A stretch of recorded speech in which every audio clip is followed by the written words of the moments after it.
Ron LeFlore hit rock bottom more than once. From prison to MLB stardom, his journey stunned the world. But now, at 76, his reality is even more heartbreaking.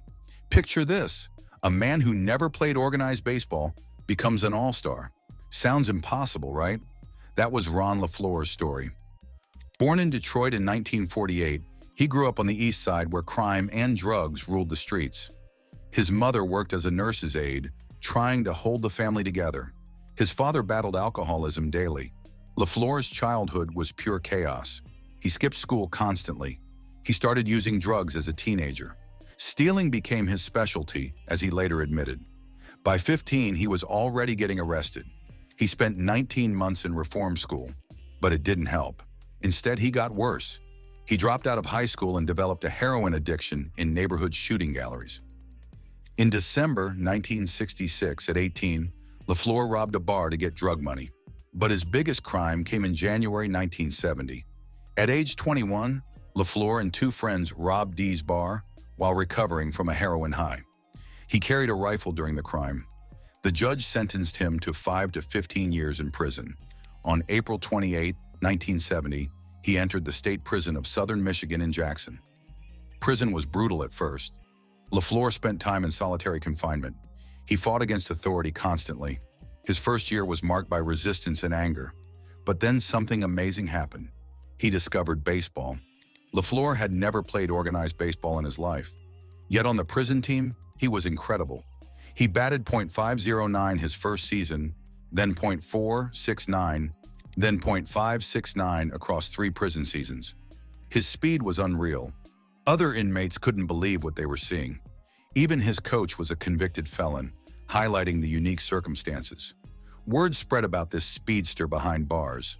A fellow inmate named Jimmy Kerala convinced Jimmy Boutsikaris, who owned a Detroit sports bar, to tell Tigers manager Billy Martin about LeFlore. Martin was curious enough to visit the prison on May 23, 1973. What Martin saw blew his mind. LeFlore's raw talent was undeniable. Martin arranged a one-day furlough for LeFlore to try out at Tiger Stadium in June 1973. The tryout went so well that the Tigers signed him to a contract in July 1973. They gave him either $5,000 or $10,000 as a signing bonus, plus $500 per month for the rest of the season. This contract was LeFlore's ticket to freedom. It helped him meet his parole conditions. He was assigned to the Clinton Pilots in Class A, managed by Jim Leyland. After just 134 minor league games where he batted .277, he made his MLB debut on August 1, 1974. He was actually 26 years old, though he lied and claimed he was 22. The speed that made him special in prison made him electric in the majors. By 1975, he was the Tigers' leadoff hitter and center fielder. In 1976, he became an all-star and had a 30-game hitting streak. He batted .316 that season. Fans loved watching him fly around the bases. Along with rookie pitcher Mark Friedrich, LeFlore helped boost Tigers' attendance by nearly 5,000 fans per game. His best statistical season came in 1977 when he hit .325 with 16 home runs. In 1978, he led the American League with 153 singles, 126 runs scored, and 68 stolen bases. He also ranked second in hits with 198. The following year, he batted .300 and stole 78 bases. But even during his best years, serious warning signs appeared. LeFlore was terrible in the outfield. He led the league in errors multiple times during his career. He once turned a routine fly ball into a 4-base error. His lack of youth baseball training showed badly on defense. Every year except 1979, he ranked among the top 5 outfielders in errors. More troubling was his continued drug use during his playing career. The 1978 movie One in a Million, starring LeVar Burton, made LeFlore a national hero. The film was based on his autobiography, Breakout, but the movie deliberately left out his ongoing problems with drugs and self-destructive behaviors during his MLB years. LeFlore's age deception also created problems.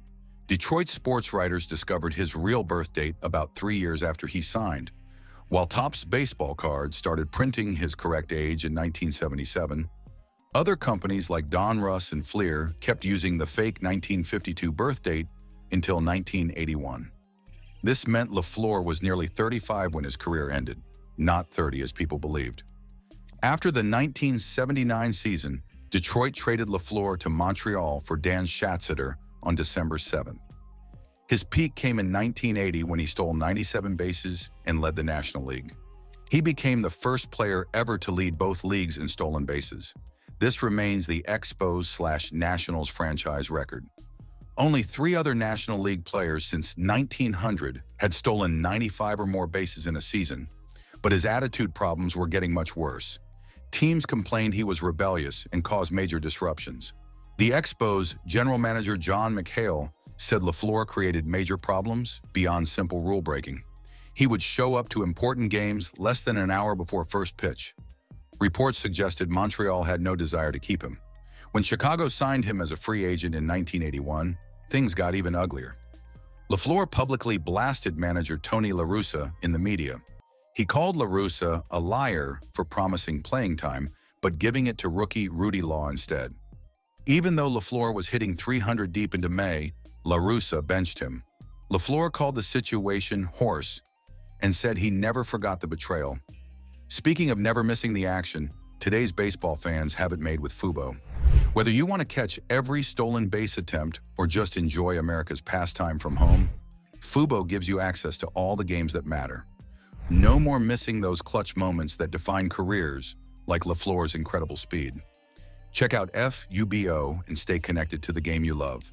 LeFlore's drug problems exploded during his final season. On September 30th, 1982, Chicago police arrested him on 2 counts of illegal possession of controlled substances plus weapons charges. His MLB career ended that year at age 34, though everyone thought he was 30. After retiring, LeFlore's life fell apart quickly. He tried staying in baseball by playing in the Senior Professional Baseball Association in 1989 to 1990, where he batted .328 and .403 before the league folded. In 1995, he managed the Newburgh Nighthawks to a 28-45 record, but his reputation followed him everywhere. MLB teams repeatedly turned him down for coaching jobs because of his drug arrests and conflicts with managers. Money became a huge crisis. LeFlore worked as a sky cap and security guard to pay bills, but his biggest problem was unpaid child support. He owed massive amounts and couldn't pay. In 1999, at Tiger Stadium's closing ceremony, police arrested LeFlore for owing over $50,000 in back child support. The judge ordered him to pay $3,000 or go to jail. LeFlore paid the money immediately, then fled Michigan.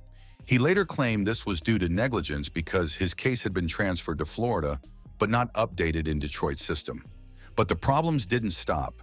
In 2007, police arrested him again during an autograph signing event. This time, he owed $73,000 in child support. The judge demanded $12,000 or 45 days in jail. LeFlore said he simply didn't have the money. His health started failing dramatically. Years of smoking since his teenage years caught up with him. In summer 2011, doctors had to amputate part of his right leg below the knee because of arterial vascular disease. LeFlore lost 100 pounds from 3 different surgeries. Now he walks with a prosthetic leg. The health problems continued getting worse. In March 2021, doctors found really bad circulation problems in his left leg. They had to insert stents to help blood flow. LeFlore also needed treatment for an infection in his left leg, though doctors weren't worried about losing it. He also needed hip replacement surgery a few years earlier, which was partially paid for by the MLB Alumni Association through a gift from George Steinbrenner. Today, LeFlore lives in St. Petersburg, Florida.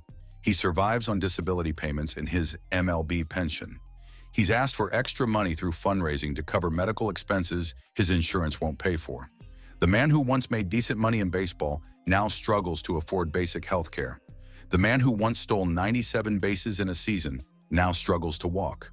The player who signed autographs for thousands of fans got arrested at autograph signings because he couldn't pay his bills. His financial struggles highlight how many former athletes face dramatic income drops after retirement, especially those who didn't manage money well. LeFlore still tries to help kids through youth programs. In 1980, President Jimmy Carter appointed him to the National Advisory Committee on Juvenile Justice and Delinquency Prevention. He understands the path from street crime to prison better than most people.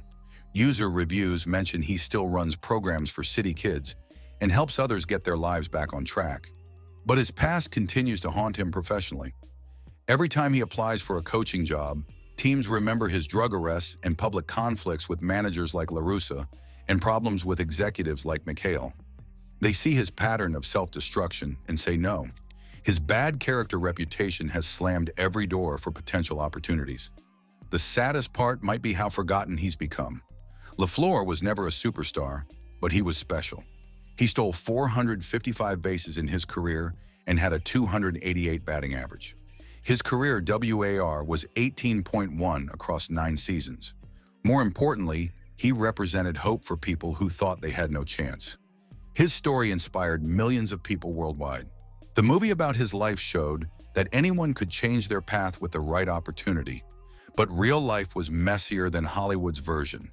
LeFlore never fully escaped the demons that sent him to prison originally.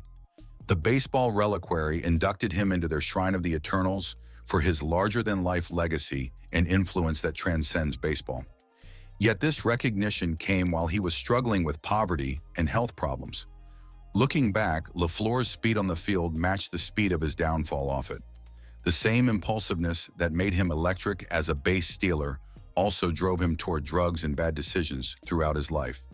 The structured opportunity that baseball provided in prison saved his life once, but it couldn't save him from himself afterward. Without the discipline and routine of organized baseball, his old destructive patterns returned with devastating consequences.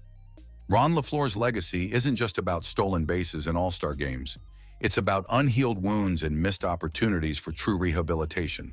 It's about how society celebrates redemption stories, but often ignores the ongoing struggles behind them. The man who once ran faster than almost anyone in baseball now moves slowly with a prosthetic leg. His legendary speed is gone. His money is gone. His fame has faded into distant memory. Ron LeFlore lived fast, but time eventually caught up.